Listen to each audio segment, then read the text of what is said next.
Hey guys, it's Katherine Vidal, aka Lariza Smiles, and today I'm going to share with you 5 tips on what I think everybody should follow when dyeing their curls.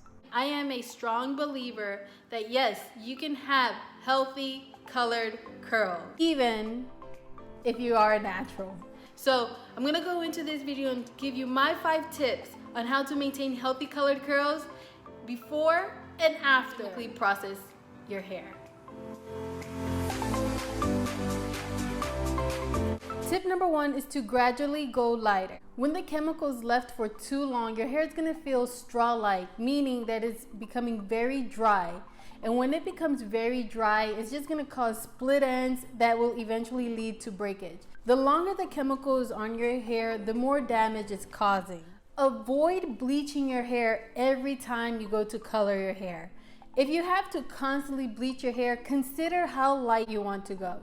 Never re-bleach the area that you have bleached already. I always suggest bleaching your roots and then tone down your hair. If you are trying to go from black to platinum blonde, you're just going to kill your curls, and I would never suggest that for anybody that wants healthy curls. And wait at least 3 to 4 months before chemically processing your hair again. That'll give your hair enough time to try to repair itself from the damage, so that way it's not breaking off as easily as if you would if you were doing this lightning in one sitting. Tip number 2, using good product. Hydrating shampoos, conditioners, leave-in conditioners, gels. All of the products that you're using do not contain chemicals that's going to dry out our hair, which is preventing the moisture to lock in. We want to retain the moisture that we're stripping out by chemically processing. So avoid products that have sulfates, silicones, parabens, alcohol, phthalates, I think that's how you pronounce it. Make sure that it's not stripping away our natural oil that our curls, need. Tip number 3, haircuts and trims. Now, I know we all have different opinions of when to cut your hair, when to trim, how often. This is my recommendation. Cut, trim your hair when there's damage. No point of retaining damaged hair for length. It's only going to prevent the strong part of your hair from fully flourishing. Keeping damage is not going to show the full potential of our healthy curl. Damaged, weak, brittle hair is going to weigh down your hair. It's ugly and gonna eventually break off, and it's going to inhibit the good curl to grow out and from being thick. Tip number 4, styling. Avoid tight hairstyles that has persistent tension in the roots of your hair.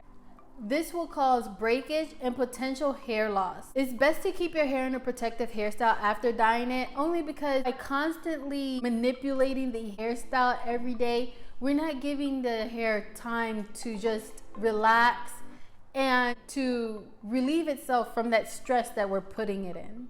I hope that makes sense. And my last tip is routine. If you don't already have a curly method routine that works for you, I highly suggest you find one. It's always ideal to already have a routine in place because you already know what's working for your hair, right products, and sequence of how to style and manage your hair. So by chemically processing your hair, if the routine that's currently working for you somehow stops working, you already know what you can start replacing. Is it protein? Is it moisture? You already know what to start looking for because you have an idea of how your hair is before it was chemically processed. If you have not already found a routine, don't worry. Using products that's hydrating, moisture locking, and protein building shouldn't do any harm. Start incorporating products that's going to hydrate your hair because we already using moisture from chemically processing it.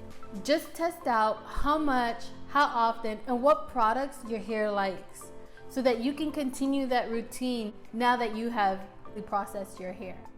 So those are my 5 tips on what I would recommend anybody that's thinking or has chemically processed their hair to go lighter. Let me know what you guys think about these tips. Have you already incorporated, and what you will do now that you know you can have healthy, beautiful curls when dyeing their curls. Like and subscribe this video and let me know what you think in the comment. I'm also social, so my social media links are below.